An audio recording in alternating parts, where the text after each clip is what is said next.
Hello and welcome to episode 11 of the Fibre Guys Corner with your host, me, Adam Foster. Episode 11, Lobsters and Ladders. Sorry for the very long break, kind of mid-season. I decided that I was just going to take some time to be just plain old regular Adam. And I've actually really enjoyed it, not focusing so much on work or trying to produce different bits of content, but more importantly, just having some downtime, very well earned downtime I'm going to add into that. So getting back into the swing of the podcast, today we're going to be covering a little bit of social hierarchies, which is something that nobody ever talks about, despite it being extremely important. So let's do it.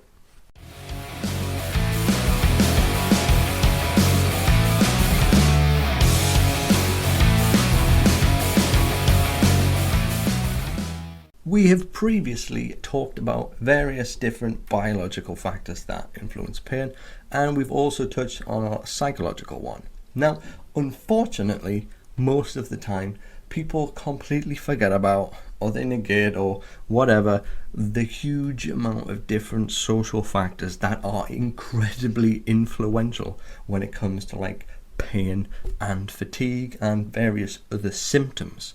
So before we get into the kind of ladder stuff, I want to quickly touch on support networks. The thing is, if you have a really bad support network, in fact, actually, let us define support network. So support network is people around you who can give you support, who can support you through the various different trials and tribulations of being ill, okay? So a lot of people will have fantastic support networks. They'll have very understanding friends, they will have very understanding family, people who can help them, if maybe that might be helping them with their shopping or just having somebody to talk to. A lot of people will have fantastic support networks. However, for a large majority of you listening, won't. Unfortunately, when you get ill, and I've talked about this a lot with various clients over the years, and I know it from my experience as well, that when we get ill, friends and family generally, they kind of give you 6 months. 6 months to sort your shit out and get back to normal. And if you don't get better within 6 months, then generally what you find is you start to lose family members, you start to lose friends, and basically it's people who can't really understand what you're going through. So what happens is they kind of just stop talking to you. And there'll be a ton of people listening who know exactly what I'm talking about. And for those of you who don't, well, I'm happy that you don't, because it's not a great thing to go through.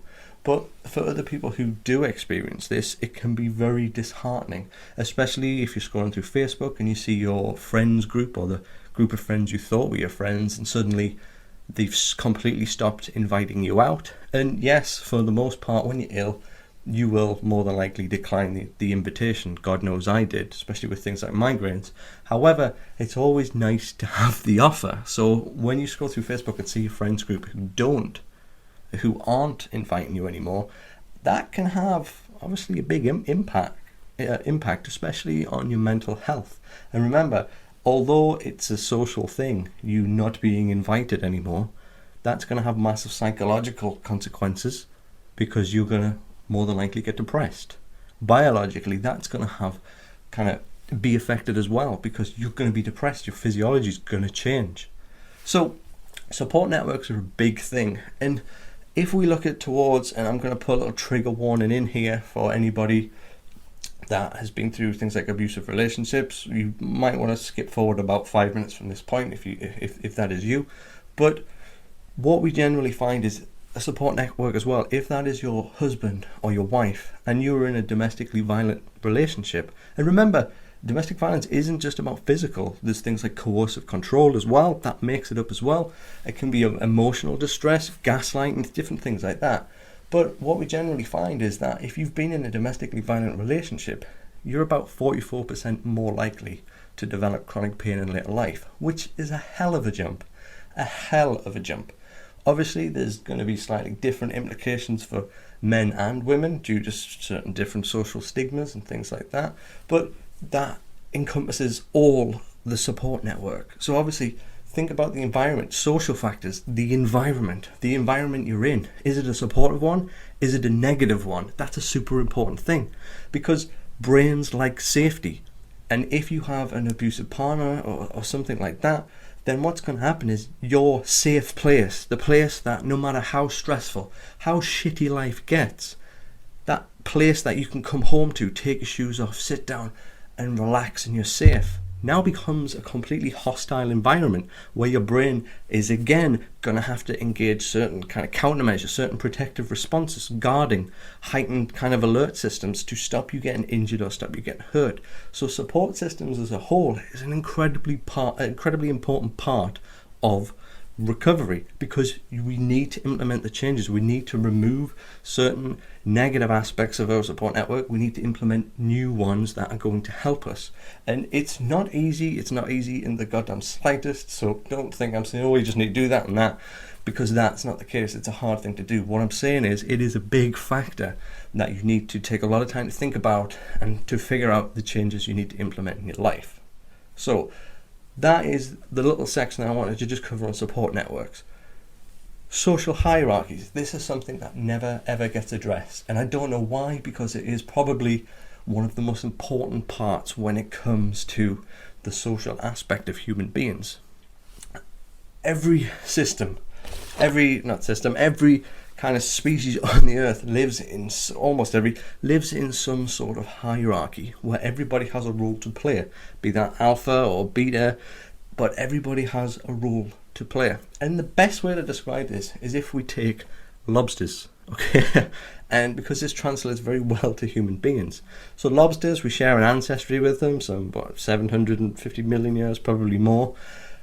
But they've got a nervous system that runs on serotonin like ours does. And what happens is, if you get a lobster and you take them out, well, let's say we grab a load of lobsters and we take them out of their environment and we dump them into a big tank and we just observe them, what you'll find is you'll get to watch the lobsters establish a dominancy hierarchy.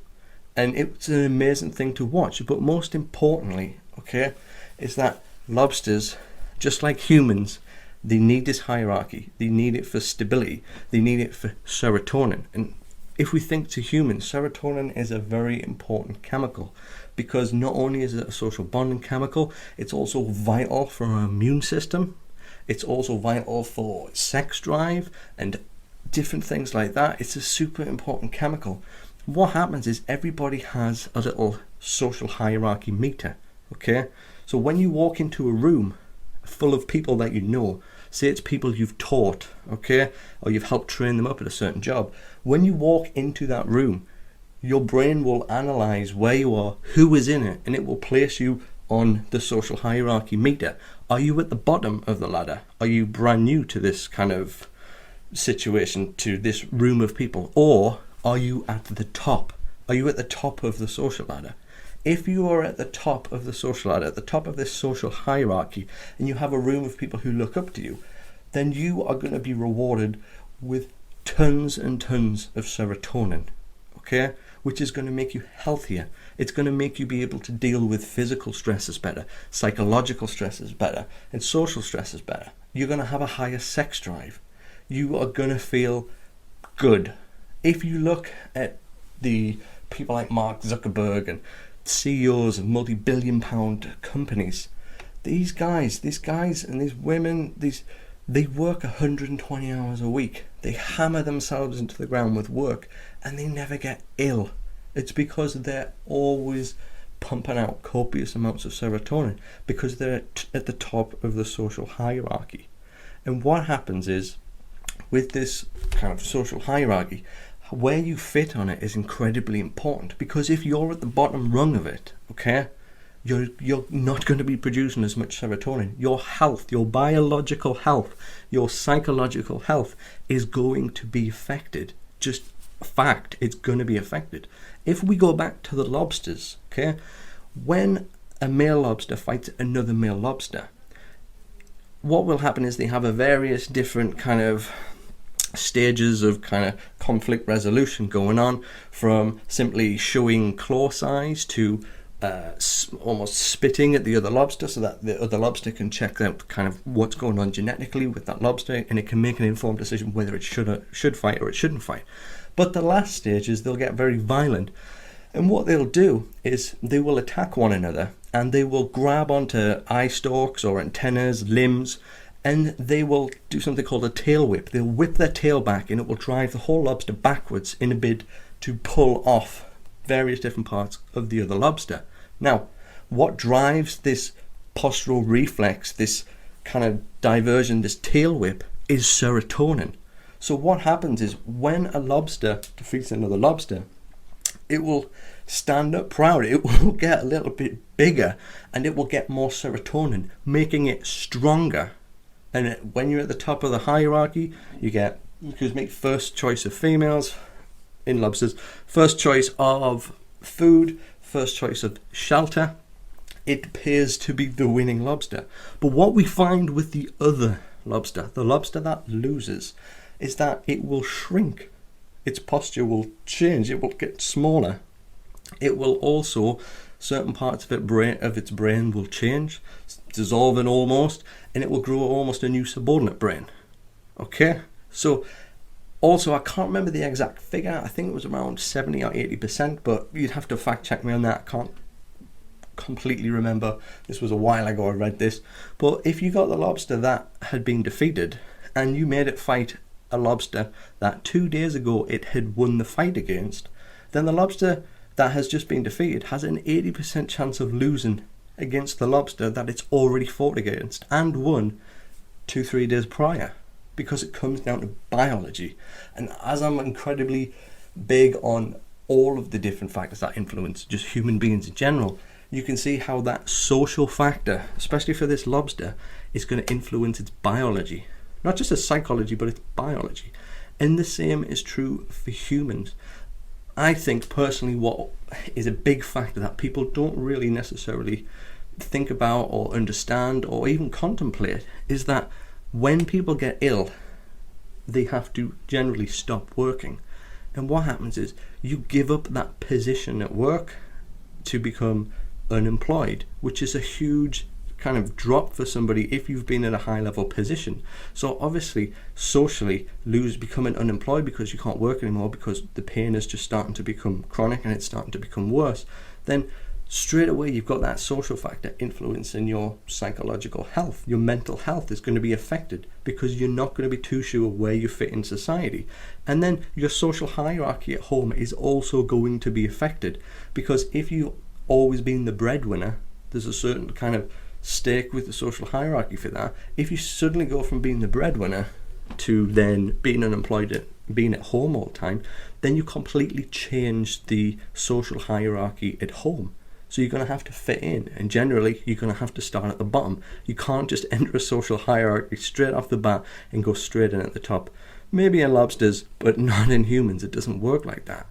So the whole point of this podcast, guys, is that I'm trying to show you that when it comes to pain and it comes to fatigue, yes, biological factors are super important, and yes, psychological ones are as well, but social factors as well. Don't neglect them. And for some reason people always do this. They focus on their treatment being all biological, so it's all passive treatment, so it's manual therapy or it's back cracking or it's acupuncture or whatever. And then there's other people who focus solely on psychological input. So what they'll do is they'll focus on things like CBT or kind of reverse therapy, different things like that. And I'm not saying all of this is shit. What I'm saying is it's just an input to your nervous system. And regardless of whether or not you're getting manual therapy, there is still psychological factors going on when you are receiving that kind of biological factor, that treatment of manual therapy. You're still having psychological factors go on, whether that's therapeutic alliance or it's kind of guarding or it's fear or whatever it is. There's still psychological aspects to manual treatment, and there's still social aspects to kind of manual passive therapies and manual therapies and things like that. The environment is a big thing, and it's a big influence to how people feel all of the time. What I like to use as a really good example of that is E&E, or ER for the Americans listening. What happens is, if I if I break my leg, I'll tell you what, my friend Johnny, he breaks his leg, I drive him to the hospital. Okay, we're sitting in A&E. What'll happen is, even though I'm not in pain, but Johnny is because he's got a broken leg, what'll happen is after about 5 or 10 minutes of sitting there on the chairs in A&E, I'll start to get really uncomfortable. I'll start to feel stiffer, the lights will be quite bright, my hearing's got a hell of a lot better, and my arse is killing. And that's not because Sandra behind the desk at A&E went, oh shit, Adam's coming, shit, get those really crappy IKEA chairs out so we can really make his arse numb over the next 4 or 5 hours waiting A&E. It's not. It's just a regular chair. It's what my brain does with that information. Even though biologically I'm completely fine, it's the associations of that location, past experiences, beliefs. I sit down, my brain gets an input. What we doing? Oh, we're in A&E. Well, what do we know about A&E? Oh shit. Only time we're ever here is when something's wrong. Maybe your daughter's ill, or you've broke your leg, but we can say for certain the only time we are ever in A&E is when something bad has happened. So straight away my brain is on the offensive. It's going into protection mode. I'm becoming a little bit more sensitized. Nociception is going to happen a lot quicker. I am basically sat there prepared for danger. So even though it's just a normal chair from IKEA or a chair manufacturer, it is the environment that is driving my kind of uncomfortable or discomfort, or in some cases pain response.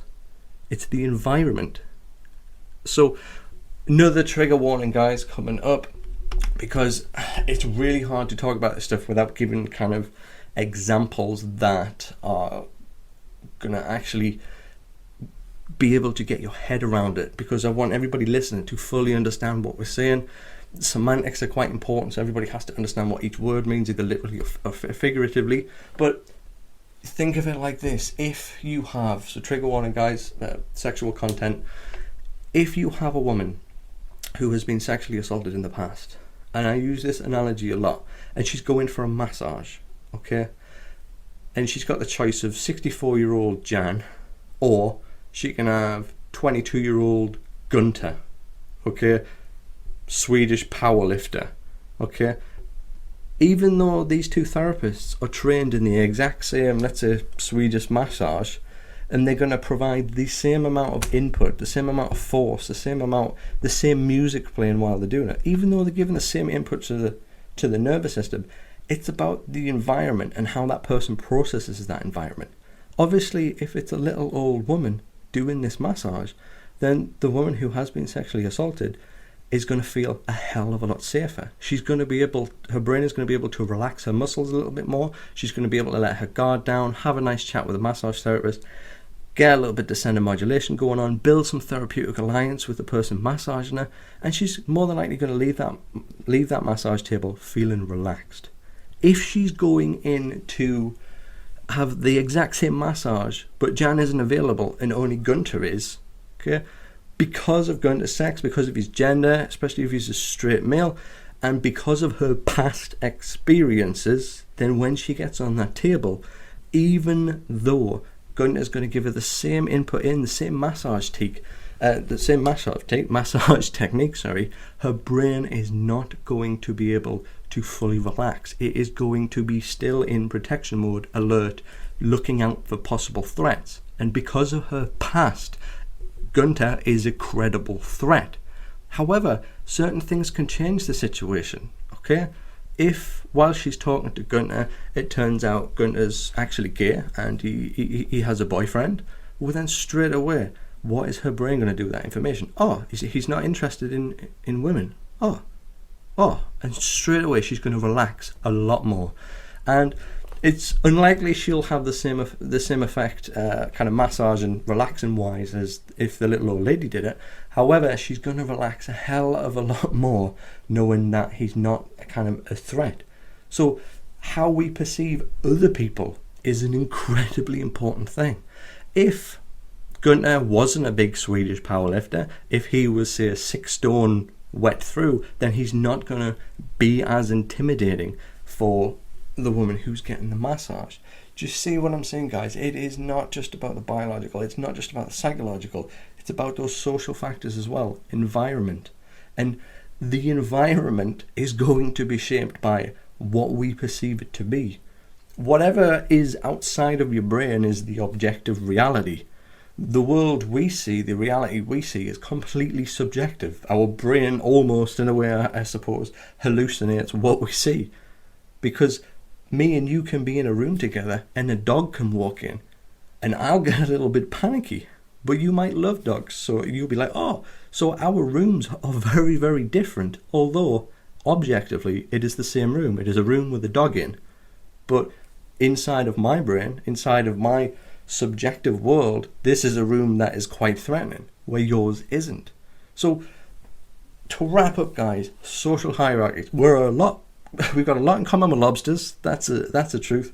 Serotonin is a big thing. We need it. We need it to be healthy. And when it comes down to it, we need friends, we need family, we need that social hierarchy. We need to have a place in society. And the further up the ladder we can get, the better our health will be in general. This is why I always recommend people to join a group, even if it's something like an art class, because it gets you in there socializing and it gets you back into a social hierarchy that you can start to climb up. It's really important. So, signing off, guys, because I don't want to waffle on forever. Sorry about all the trigger warning stuff, but I want people to really understand where I'm coming from this. And as always, guys, send me some questions, send me some emails through the different platforms. I'd love to hear your thoughts on this, or drop a really shitty comment in the YouTube comments below, as some people love to do for some unknown reason. But try and keep the straw man arguments and the logical fallacies at bay, please. And I will see you on the flip side, guys. And hopefully you get some semblance of routine back to the podcast after the kind of season break. So, see you on the flip side, guys. Take it easy.